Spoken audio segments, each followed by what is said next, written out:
Olá, saudações a todas e todos. Hoje eu vou falar de um livro muito interessante do campo do direito que tem atraído a minha atenção, que é o campo da história do direito.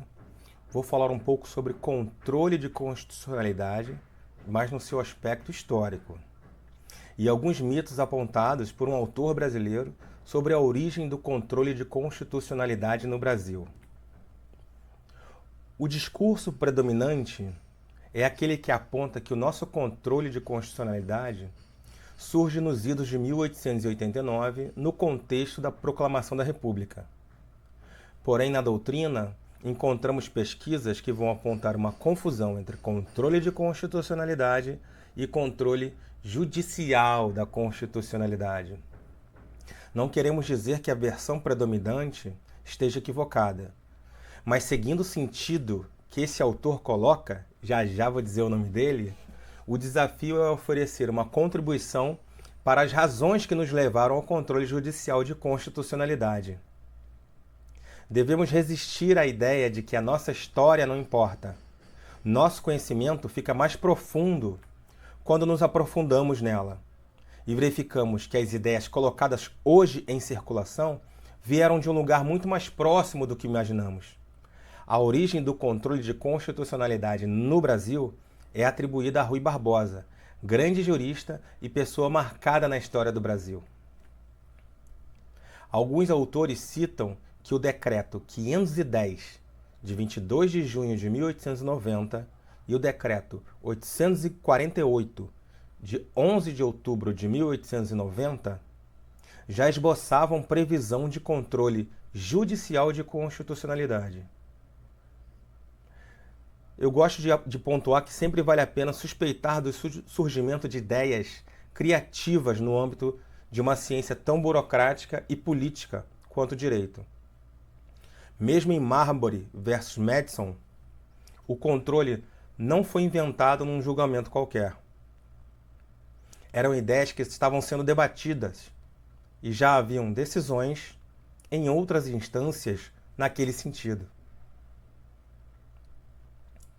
É inquietante saber que Marbury versus Madison foi julgado em 1803 e não houve, e será que não houve reflexão sobre isso no Brasil? Talvez até mesmo antes desse julgamento? Pode parecer estranho, mas as ideias circulavam também antes do advento da internet. Em outra velocidade, claro.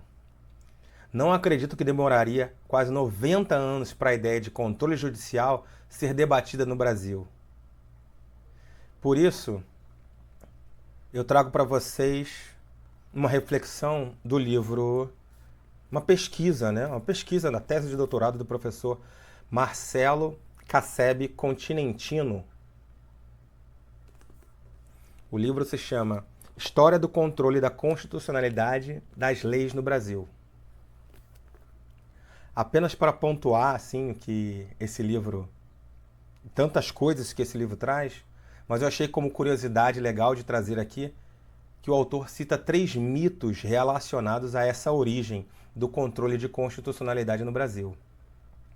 Primeiro mito que ele aponta, relacionado ao Marbury versus Madison de 1803. Muitos estudiosos brasileiros adotam esse julgamento ocorrido nos Estados Unidos como um marco fundante da história do controle de constitucionalidade, o Judicial Review, com influência no Brasil, inclusive. No segundo mito, o controle foi estabelecido no Brasil após a revisão feita por Rui Barbosa sobre o projeto de Constituição da Comissão dos Cinco, que deu origem à Constituição da República de 1891. Terceiro mito, não existia controle de constitucionalidade das leis durante a Constituição do Império.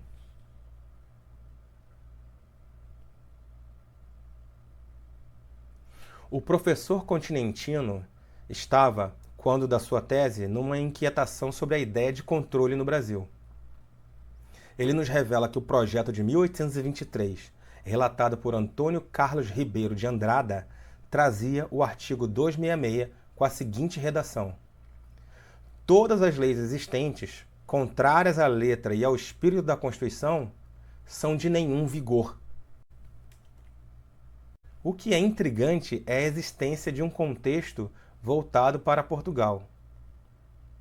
Eu explico a seguinte situação. O Brasil fazia parte do Reino Unido de Portugal, Brasil e Algarves desde 1815. Em 1820, eclodiu a Revolução do Porto. Mas nossas ideias, ou a explicação das nossas ideias, melhor dizendo, parecem resistir a tudo isso e banhar-se em águas estadunidenses pela simplicidade como são contadas as nossas histórias. E aí reside o que o professor Casseb concebeu como mito, professor Casseb Continentino.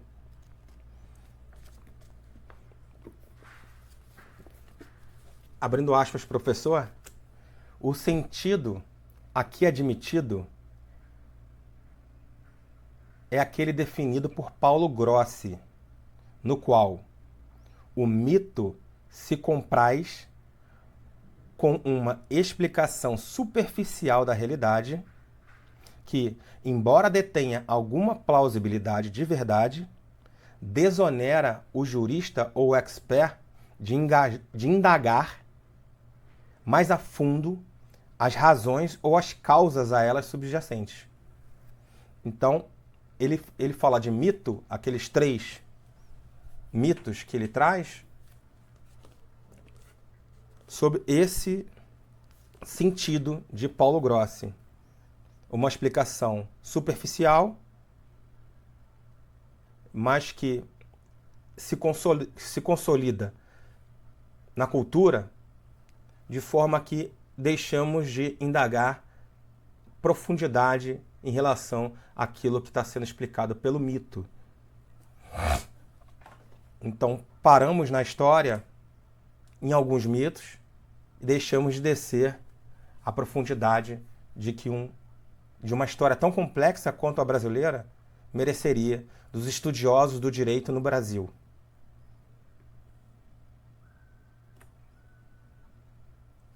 Então, os 3 mitos, ao meu ver, são provocados a uma reflexão com essa notícia de que o projeto de 1823, que tentou introduzir na Constituição do Império o citado artigo 266, tratando ali da negativa de vigência a toda lei que fosse contrária ao texto ou ao espírito da Constituição, já trazia uma ideia de controle. Essa Constituição do Império teve vigência por 70 anos, quase 70 anos. Está aí um indício da circulação da ideia de controle de constitucionalidade das leis ainda em 1823, mesmo que aquele texto não tenha integrado o texto da futura Constituição de 1824, aquela ideia de controle circulava no Brasil. Isso para desmistificar que nasceu de uma revelação divina quase que 70 anos depois. E como dissemos, as ideias na política e no direito não surgem dos espíritos criativos, mas respondem a uma crise, a um problema concreto. O artigo 266 não vingou. Mas qual será o contexto que existia em 1823 ou antes que fez surgir essa ideia, que fez aportar aquele projeto de texto no projeto Antônio Carlos? Então, para finalizar o vídeo, vou trazer alguns apontamentos sobre a Constituição de 1824. O projeto de 1823, que falamos, foi produzido por uma Assembleia Constituinte nomeada por Dom Pedro I.